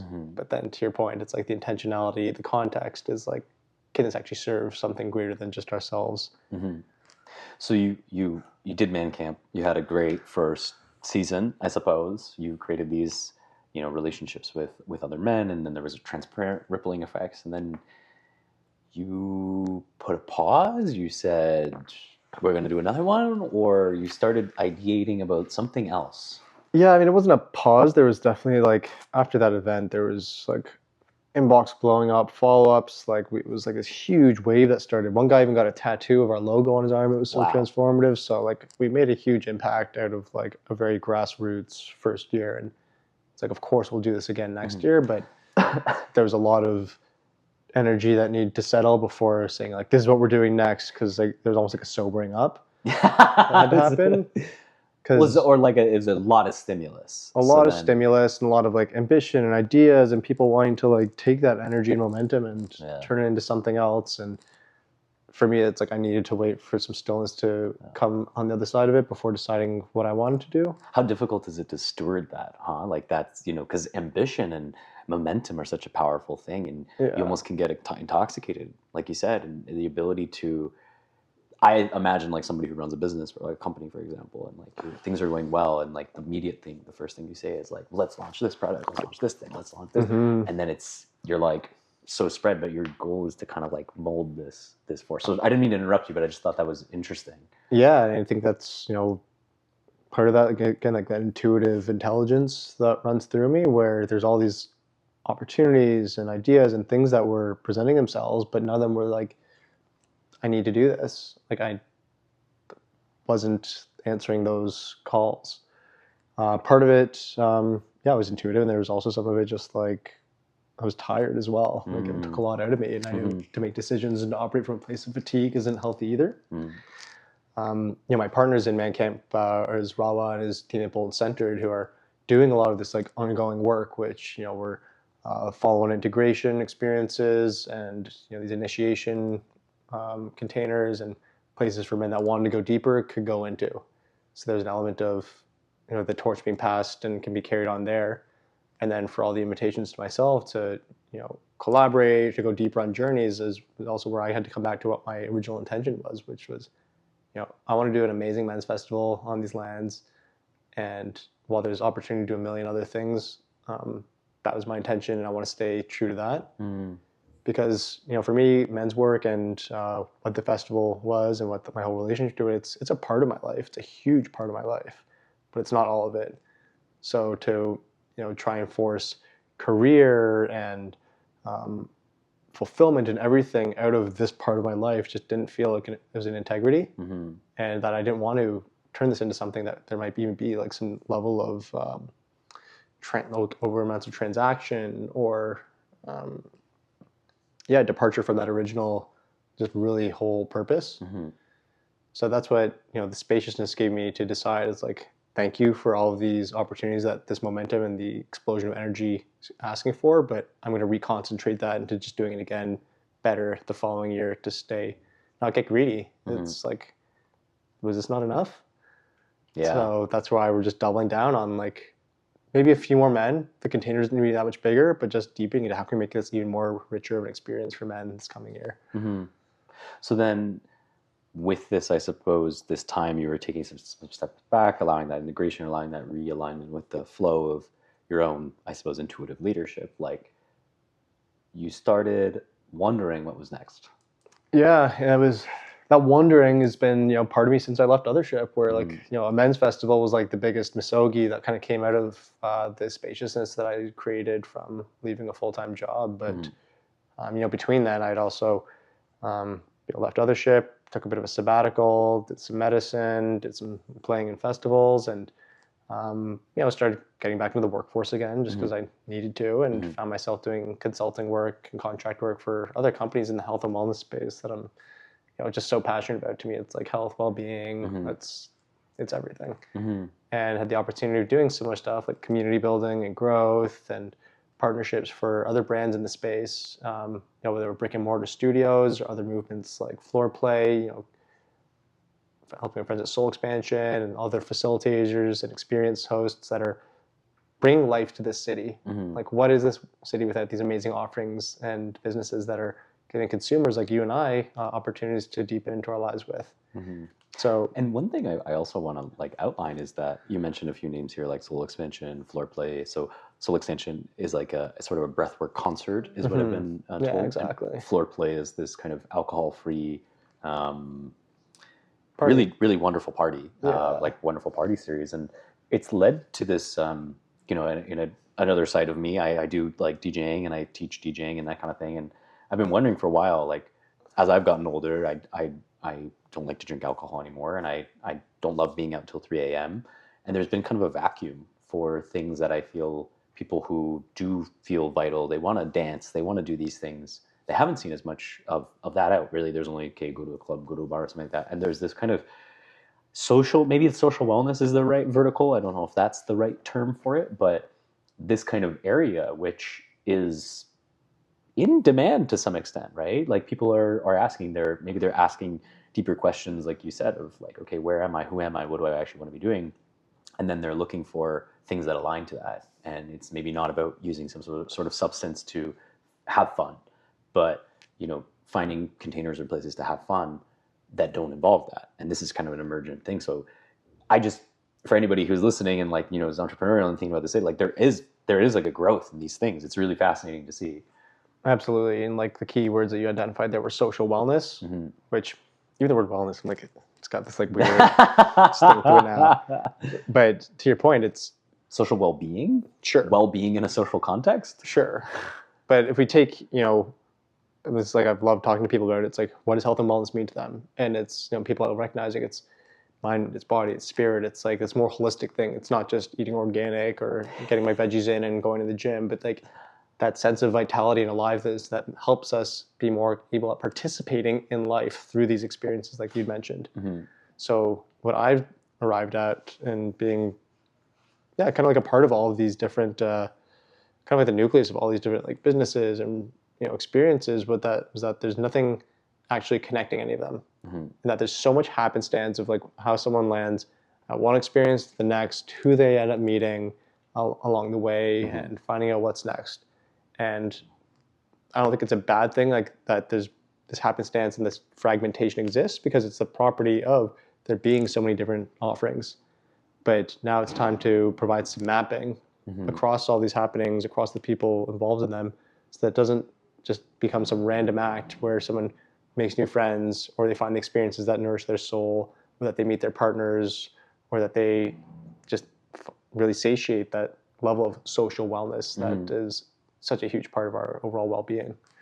Yeah, it's funny that you say map it, right? Because I sort of always bring this back to like I don't know, business or entrepreneurship startup context, because maybe it's just the way my brain works. No, it's a great framework always. But there was the PayPal mafia. Yeah. Right. That's this idea that there was a bunch of people who went to go work for PayPal, and then once PayPal sold itself to eBay, they all quit and they all went to go start a bunch of companies. These companies included Twitch, YouTube, Yelp, LinkedIn, right? A bunch of these highly impactful companies. Now, regardless of what you care about, the impact of commerce or business or anything like that, it's just interesting that this group of people came together and then exploded to create a bunch of other, ripple effects. Yeah. And so I view, for example, like this kind of road, so to speak, through these like experiences, and they are interconnected, right? A lot of people from Camp Summer Days did stuff with Othership. A lot of people from Othership did stuff with Floor Play. A lot of people from Floor Play do like, and I think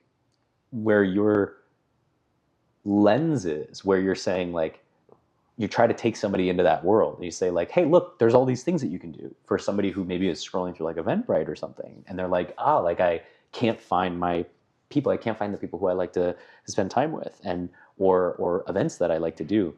And it's kind of providing more visibility to that map. And I'm sure that there's other constellations of that social experience. Maybe it doesn't have to concretize around wellness, so to speak, but maybe it could be, I don't know what else it could be, but I'm sure that there's other things that you could eventually kind of map. Maybe like basketball, like you sort of have an affinity map to basketball or something. Yeah, and that's why even like wellness and health, like I try not to like pigeonhole into that too much, because going and dancing at a concert, like it doesn't have to be a health and wellness thing, but it's satiating that like moving of energy Yeah. and partying and dancing that's inherently good for you. But it's not like I'm like checking into a berries class or thing, right? So there's, yeah, it is like, it's like finding that constellation of like, what things am I doing week over week, month over month that actually contributing to my sense of of total well-being on all those domains and dimensions. Yeah.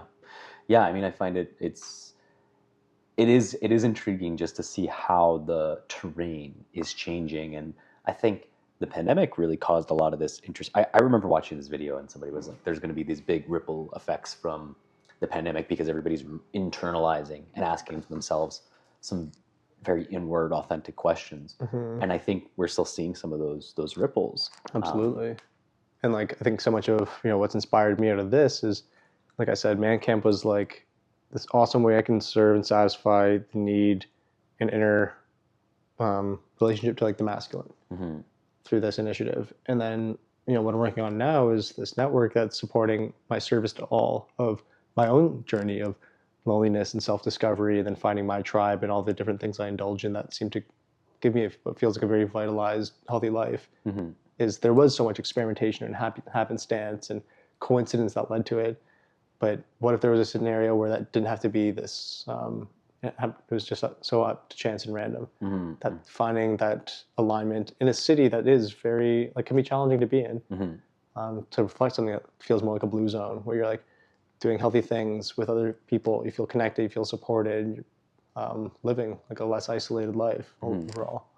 Now, your experience, you very much embody like a heroic attempt to live life, right? You're following these calls, you're following these intuitive things where, Thanks. I think about the rational. I think about the rational in myself, for example, and be like, no, that's not, how I suppose do you deal internally with those ideas? I think what I'm trying to anchor towards is like, how have you developed this sense of trust in your ability to navigate these roads and these ways, and having, I suppose, faith in that, like that myth of the hero's journey.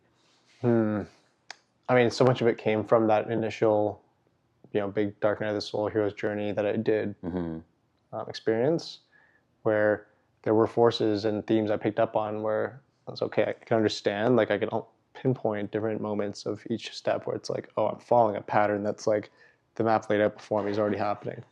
So that developed a level of metaphysical trust that there is something laid out in front of me that I don't know yet, but I can only interpret what's right in front of me. But having that trust muscle that there will be more descents and returns, and that I am supported, and that's where just like a faith and worship and connection to God and beyond, whatever we want to call it, exists. Where it's not all up to me to intellectualize and figure this out, but I can have support and feel supported, that I pray for and that I call for and that I ask for. And that alleviates this burden to all rest on my shoulders, but that there's some great architect that has a life planned out for me that I'm just here to experience. And I think there's so many, like I view, what would you say? I mean, Boyan Ho-chan wrote another book, and it was The Scent of Time. Now, I am totally going to mess this up because it was a very dense book. But my interpretation of this book was that Han supposes that the psyche is in some way grounded in what you could roughly call myth, right? Whether it's an ancient tradition or ancient sacred text or something like that. And like, if you think about it from an evolutionary psychology perspective, like if these myths and these myths and these stories do serve a psychological benefit, in the sense of like, you look at the, let's just use like the biblical 10 Commandments as an example, right? The ethical / behavioral recommendations in this serve to probabilistically perpetuate the tribe better, right? So it's like, if you guys don't kill each other, then like you'll probably survive better, or like don't steal from each other, and like that will create less conflict, so you'll survive. And so this is just one example of, behavioral adaptations that have been concretized or stored in the repository of story that have allowed humanity to kind of functionally survive better, probabilistically. And then it doesn't necessarily have to be the Judeo-Christian text. It could also be the Bhagavad Gita, any other kind of sacred text. And so we've had all of these different texts, and they've kind of have informed our behavior. Oh my gosh, I'm losing my train of thought. Hang on a second. Oh yes, so back to Han. Whew, big concepts, big. You really have to. So Han says that in the sense of time, in some sense, our kind of rejection of a lot of ancient ideas, right? Story. We could even just roughly say story or myth. And I don't think Han says this, but I would say in flavor of what we view today as the power of the mind and the intellect, and like our ability to, we've conquered nature. Not that you could ever really conquer nature, but the power that we can exercise through technology and manufacturing and all this kind of stuff. But in a way, like Han suggests that our psyche has become devoid of gravity. Like these stories were the gravity that held us terra firma in our psyche. And that without these stories or these myths to kind of lay back on, to provide us that archetypal framing, as you mentioned, right? Where it's like, I can have faith that if I take this step or if I follow this call, I'll be okay. But without that framing, we're sort of lost in space. And what happens without gravity? You just accelerate into infinity and you feel lost, right? And so it's a fascination to me that these frameworks exist, yet they're not, I suppose, as embodied or followed. I don't know what the right term is. Is it? And I suppose my question is like, is that a product of lack of knowledge? Is it a product because it's not mathematical? It's more intuitive? Is it subjective? Maybe there's other stories, maybe other frameworks of how to live that are more meta than all of this that I'm not aware of. But Yeah, I mean, there's a lot to unpack there. Like, hopefully I articulated that. no, I mean, like if you want to even like use it as like like your struggle to articulate and trying to over framework and like cerebralize, whatever I was going to say cerebralize. is trying to play, architect to perhaps something that nature's already providing that we need to just surrender to. So that, that effort to try and make meaning of everything to it rather than just falling away and having an intuitive ability to feel through whatever you're trying to articulate. It's kind of like this meta version of like, I need to have these frameworks and plans and ability to, it's almost like produce safety through planning into the mystery versus trusting that the myth itself is giving me enough of a map for how to safely navigate. What do you mean by the myth of itself, though? So I guess how I look at like mythology is like, let's say we have a big cornfield, this giant maze. Our personal myth, or the ones we live out, is a bunch of those stalks folded over that we can walk through and end up at whatever the end is. That journey is the myth. And if those corn things are like, 20 feet wide, how we go step to step based on, do I stand between the little stalks or do I step on them? Do I go left or right, 5 feet or 10 feet? And either way, I'm traversing along the same broader path. And as long as I just don't brush up too hard against the corn stalks themselves, I'll be okay. And those edges can be like, peak experiences or traumas, but things that ultimately steer us generally in the same direction that you can do with your eyes closed even.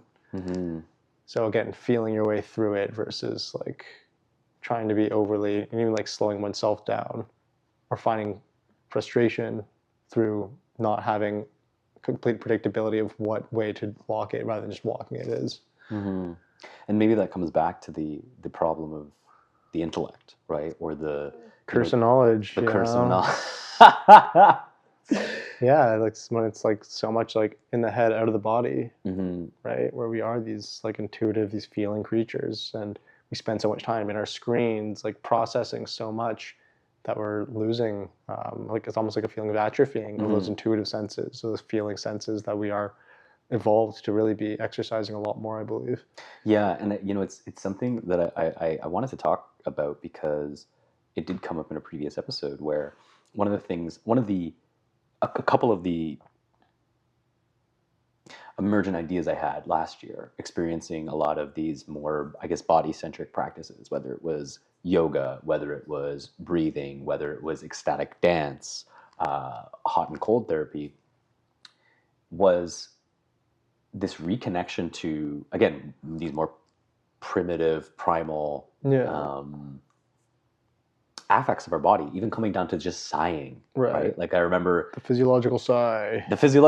Right? Great tool. And it's funny because maybe it's just my mind, but I'm like, I know that there's this is the dual skeptic openness thing where you're like, on one hand, there's somebody who will say like, just like do this because it's magic and it'll work. But you're like, okay, but I can't, like, this isn't.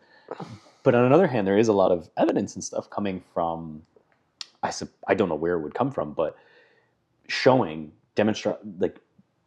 at least anecdotally, I suppose, that there is benefits of doing this. Like, I think that for the psi, for example, the speculative part of me would say something to do with the vibrations of your internal body, whether your diaphragm or whatever, up your spinal cord, hits your vagus nerve, and this produces like a parasympathetic response. I don't know if that's how it actually works, but there is kind of like a method, or there's a mechanism to the madness, I suppose. But this was something that I discovered, and it took me so long to step into some of these things, because from a civilized perspective, right, it's like these are not encouraged, right? Like, you're not, like, if you're feeling overwhelmed, like just do that, because it's no, they don't encourage, or we're just not taught. Like, why are we not taught that as a child? Probably both, or we have it when we're a child, and then we. I mean, that's one of the big issues. Like, we're just like over processing, like trying to intellectualize our way through life, and how we're taught in schools to like read your books, and this is like very much just this like linear way of moving through life, instead of being taught like how to regulate our nervous systems, how to process our emotions, how to label them, how to like apply like CBT type techniques, even like things that we're just not taught as children. So we're still as adults trying to operate and move through the world in the way that we're taught as little infants by a system that is inherently, fallible, based off of, an array of different things. Mm-hmm, mm-hmm. And so I guess we like, even yelling. That's another one that because there are a couple classes, for example, in Othership, that you scream, and even the sense of the gong, right? Like this, and I just find it fascinating that these are such simple things, and yet they produce perhaps more satisfaction and well-being than spending, like, I don't know, like $10,000 to go on like a luxury cruise to sail about. I don't know. It's just, and it's so simple, and yet we're missing it. And so you think it's the education, it's the lack of awareness. Education, lack of awareness. Like you said, these are things that are intuitive to us, but it's like that departure from nature. At what point do we depart so far from these things that are supposed to be instinct and intuition and part of our natural processes? Yeah. I don't have the answer, but it's just like that's where so much of what we're doing. It's like reforming in like tribal formats, reconnecting to our instincts and to our intuitive intelligences, and this corrective counter narrative to the one that's been taking us away from our humanity. It's like, well, what are the corrective actions to take us back towards it, so that we can continue to survive? So, I mean, just did it right there. It's, the fact that you even brought up this dichotomy again, though, makes me think that necessarily both need to. On one hand, there needs to be one party that is just like uncompromising on particular perspectives. Yeah. And the other party has to be uncompromising, because the synthesis of both lead us to the middle way, which is the perfect way. Right. Right. And so I suppose maybe the challenge is that we've gone really far into the one direction with the divergence from nature, right? Yeah. And now we just need to swing slightly back. Yeah, I think that's always going to be the case, right? It's like there's never going to be this perfect path. Like, as humans, we're going to like go really far one direction, and like that's just these corrective actions. Like, if things were just neutral the whole time, life would be so boring. It's like on an individual and like a societal nature of bringing meaning. Like, that's the departure and the return. That's the polarity. That's the just the nature of, I think, our existence of having to have like these two opposing forces that always have to exist. So it's and I think it just comes to, again, that internal process of like, how are we participating and observing through it? Through what lens are we having this participation in what is going to be a naturally turbulent journey?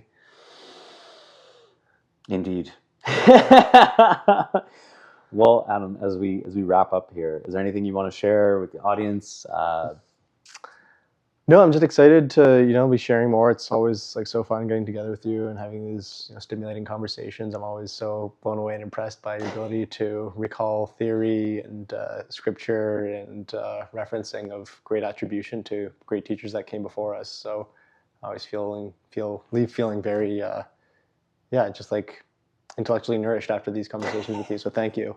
You're welcome. Thank you for letting me share my story as well. Yeah, definitely. I mean, can people follow you anywhere? I mean, you have the newsletter that you're building right now. Yeah, I have my newsletter, The Stash. Because it's like the stash.to.subscribe. I don't know, maybe the show notes I can throw it in. I'll put it in the show notes. I'm just sharing cool health stuff and events in Toronto. If you're not living in Toronto, it's not as relevant, but definitely encourage people here to follow it, as it's also certainly a precursor to this larger venture I'm working on that is a network of sorts connecting all these people that are more consciously consuming and navigating their way through the city.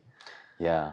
And I admire the local, you sort of, I think, again, we were talking a little bit about this, where it's like the focus on, in entrepreneurship, it's the beachhead, right? Your beachhead market, which is like, in this case, a local focus thing versus starting at the macro and the global, which I think is my problem. I start at the global macro and then I'm like trying to work back. Yeah. But that is, I suppose, the path, right? It's like figure out how to make a difference in one person's life first, and then 10, then 100, then 1,000, instead of trying to start from the end state. Yeah, rather than like the TAM, let's change 2 people's lives, and 3, and then 4, and then. Yeah, it's so difficult though, because there's again those two counter narratives where it's like, on one hand, I hear all the stories of people, and like you hear the methods, and you hear like, okay, this is how you need to structure, and this is how you start a venture, and this is, do that in this way. And then there is more of, I suppose, the intuitive, where it's a little bit foggier.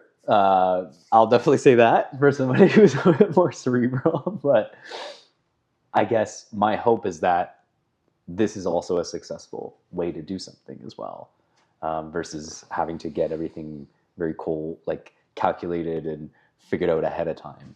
And I guess startups show us that in some sense, that you're pivoting all between different things. Yeah, and I definitely subscribe to like all of Paul Graham's stuff, right? Like do things that don't scale. Mm-hmm. So like handhold 3 people's experience and becoming closer together through cool experiences. Mm-hmm.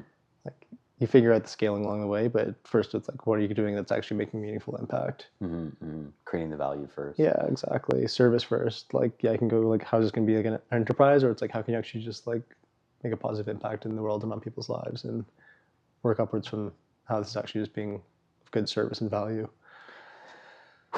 That's I have so many thoughts there, but I think we'll put the pause. Sure. Here. Yeah, it could be a whole other conversation. Yeah, and we will. Maybe we'll have to return. We'll do another conversation and bring things together. But I guess with that, thank you so much, Adam, for joining the program. Thank you. And hopefully we'll catch up at a later date, and we'll hear a little bit more about this on the little quiet venture you've got going on. Yeah, it'll be quiet for a bit until it isn't.